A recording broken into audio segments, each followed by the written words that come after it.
Hello leaders. Leadership के इस गहरे विश्लेषण यानी हमारे आज के इस एक्सप्लेनर में आप सभी का स्वागत है। एक एलीट एग्जीक्यूटिव कोच के तौर पर मैंने एक चीज बार बार देखी है, और वो ये कि किसी भी लीडर की तकनीकी प्रतिभा, उसकी डिग्री या उसका डेटा तब तक कोई खास मायने नहीं रखता जब तक कि उसे मानवीय भावनाओं के उस अदृश्य प्रवाह को नेविगेट करना ना आता हो। हाई स्टेक बोर्डरूम्स में जहां दबाव बहुत ज्यादा होता है, वहां सिर्फ तर्क काम नहीं आते। वहां जरूरत होती है एक बेहतरीन एग्जीक्यूटिव प्रेजेंस और गहरी सोशल इंटेलिजेंस की। कभी सोचा है कि जब एक असली लीडर कमरे में प्रवेश करता है तो माहौल अचानक कैसे बदल जाता है? आज का हमारा ये मास्टर क्लास इसी बारे में है। हम तकनीकी ज्ञान से परे जाकर वास्तविक प्रभाव पैदा करने के उन सीक्रेट्स को डिकोड करने वाले हैं। तो चलिए शुरू करते हैं। ओके, तो फटाफट आज के एजेंडा पर नजर डाल लेते हैं। हम दी इनविजिबल लीडरशिप टैक्स से शुरुआत करेंगे, फिर नर्वस सिस्टम को कंट्रोल करना सीखेंगे, माइक्रो एक्सप्रेशंस को पढ़ना, टीम के साथ करुणापूर्ण स्पष्टता से पेश आना, नैतिक प्रभाव डालना और आखिर में एक ग्लोबल प्रोफेशनल नेटवर्क बनाने की रणनीतियों पर बात करेंगे। तो सबसे पहले बात करते हैं सेक्शन 1 की, द इनविजिबल लीडरशिप टैक्स, यानी हमारे भावनात्मक अंधेपन की वो भारी कीमत जो हमें चुकानी पड़ती है। अब इस नंबर को देखिए, $29,000। आपको लग सकता है कि हाई स्टेक्स एनवायरनमेंट में सबसे होशियार इंसान ही आगे बढ़ता है, राइट?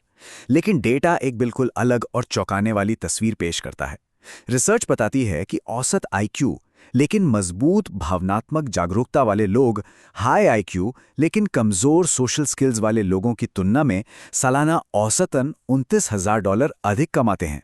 ये सिर्फ एक आंकड़ा नहीं है, ये असल में उस बहुत बड़े अवसर की हानि है जो इमोशनल ब्लाइंड स्पॉट्स की वजह से हाथ से निकल जाता है। सच तो ये है कि हर बार जब हम सामने वाले की भावनाओं को गलत पढ़ते हैं तो हम अधूरी जानकारी के साथ निर्णय ले रहे होते हैं। चलिए आगे बढ़ते हैं सेक्शन 2 पर, नर्वस सिस्टम पर महारत। दबाव के बीच अपना संयम कैसे बनाए रखें? भारी दबाव के बीच फलने फूलने के लिए मन की स्पष्टता और संयम बनाए रखना बिल्कुल क्रूशियल है। और इसकी शुरुआत होती है एक बेहतरीन डेली रूटीन से। दिन की शुरुआत में बस 5 मिनट का मॉर्निंग रिफ्लेक्शन अभ्यास करें और अपने भावनात्मक लक्ष्य सेट करें। फिर दिन भर में हर 2 घंटे पर एक अलार्म लगाएं। जब अलार्म बजे तो रुकें और चेक करें, क्या गर्दन में कोई तनाव है, क्या जबड़ा भिंचा हुआ है। ये एक पावरफुल डायग्नोस्टिक स्कोर कार्ड की तरह काम करता है। इससे उन छिपे हुए ट्रिगर्स को पहचानने में मदद मिलती है जो किसी इंपॉर्टेंट क्लाइंट मीटिंग के बाद आपकी एग्जीक्यूटिव प्रेजेंस को खराब कर सकते हैं।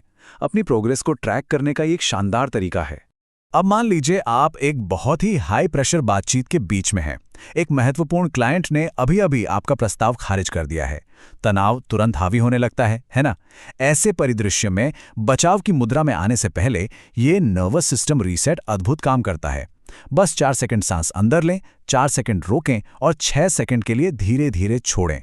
ये लंबी सांस छोड़ना सीधे आपके पैरासिम्पैथेटिक नर्वस सिस्टम को एक्टिवेट करता है, जो दिमाग को सिग्नल देता है कि सब सुरक्षित है। इसके साथ मांसपेशियों को ढीला छोड़ना और 5-4-3-2-1 ग्राउंडिंग तकनीक का इस्तेमाल करना आपको तुरंत वो शांति और आत्मविश्वास वापस दिलाता है जो एक रणनीतिक ठहराव के लिए जरूरी है।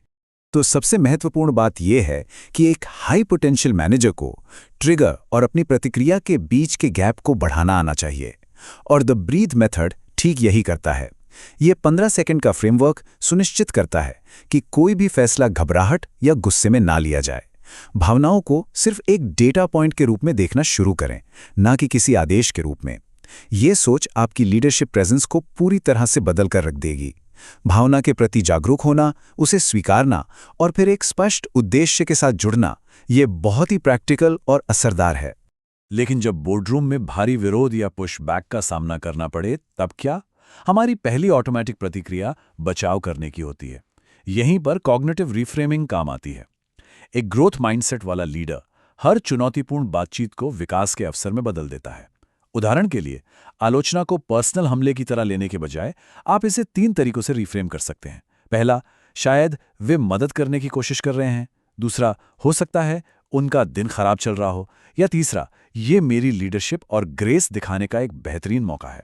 यह नजरिया हर सामाजिक झटके को एक वैल्यूएबल लर्निंग डेटा पॉइंट बना देता है। एक और बहुत ही दिलचस्प कॉन्सेप्ट है इमोशनल ग्रैन्युलैरिटी, यानी अपनी भावनाओं के लिए एकदम सटीक शब्दावली विकसित करना।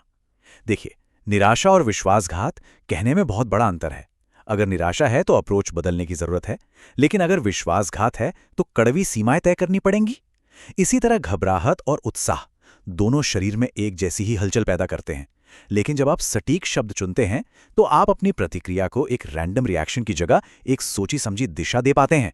अब आते हैं सेक्शन 3 पर, बोर्डरूम माइक्रो एक्सप्रेशंस को डीकोड करना, खुद से बाहर निकलकर दूसरों को पढ़ना।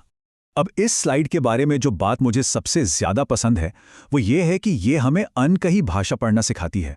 माइक्रो एक्सप्रेशंस असल में चेहरे पर आने वाली वो 1 सेकंड से भी कम की संक्षिप्त झलकियां हैं जो किसी के भी अपना सोशल मास्क पहनने से पहले सामने आ जाती हैं। अगर आप इन झलकियों को पकड़ना सीख गए तो आप किसी भी क्लाइंट या टीम मेंबर की असली फीलिंग्स जान सकते हैं। लाइव प्रेजेंटेशन के दौरान किसी की वास्तविक सहमति या असहमति को पलक झपकते ही समझने के लिए ये एक बेहद जरूरी स्किल है। और सिर्फ चेहरे के भाव ही नहीं, बोर्डरूम में शारीरिक और वोकल संकेतों को डिकोड करना भी उतना ही अहम है। केवल शब्दों पर निर्भर मत रहिए। अगर कंधे तनाव मुक्त और मुद्रा सीधी है तो इसका मतलब है कि व्यक्ति आत्मविश्वासी है, लेकिन अगर बाहें क्रॉस की हुई हैं और मुद्रा झुकी हुई है तो ये साफ तौर पर बचाव की निशानी है। आवाज की पिच अचानक तेज होना या कांपना घबराहट को दर्शाता है। अगर आप रिमोट या डाइवर्स ग्लोबल टीम्स मैनेज कर रहे हैं तो इन संकेतों को समझकर आप तुरंत अपनी संचार शैली को अलग-अलग पर्सनैलिटीज के हिसाब से ढाल सकते हैं। मूविंग ऑन टू सेक्शन 4, करुणापूर्ण स्पष्टता के साथ नेतृत्व, यानी मुश्किल टीम मेंबर्स के साथ संघर्षों को सुलझाना। जब टीम के किसी सदस्य के साथ अनबन हो जाए तो उनका सम्मान बनाए रखते हुए मुद्दे को हल करना बहुत जरूरी होता है। इसके लिए ये CLEAR प्रोटोकॉल एक एडवांस्ड ब्लूप्रिंट का काम करता है। इसमें सबसे महत्वपूर्ण है स्टेप 2, वास्तविक खुलेपन के साथ सुनना। आप चाहें तो बातचीत के दौरान अपनी एक्टिव लिसनिंग को स्कोर करने के लिए एक रूब्रिक का इस्तेमाल भी कर सकते हैं, ताकि आपको पता रहे कि आप सच में सामने वाले को समझ रहे हैं या नहीं।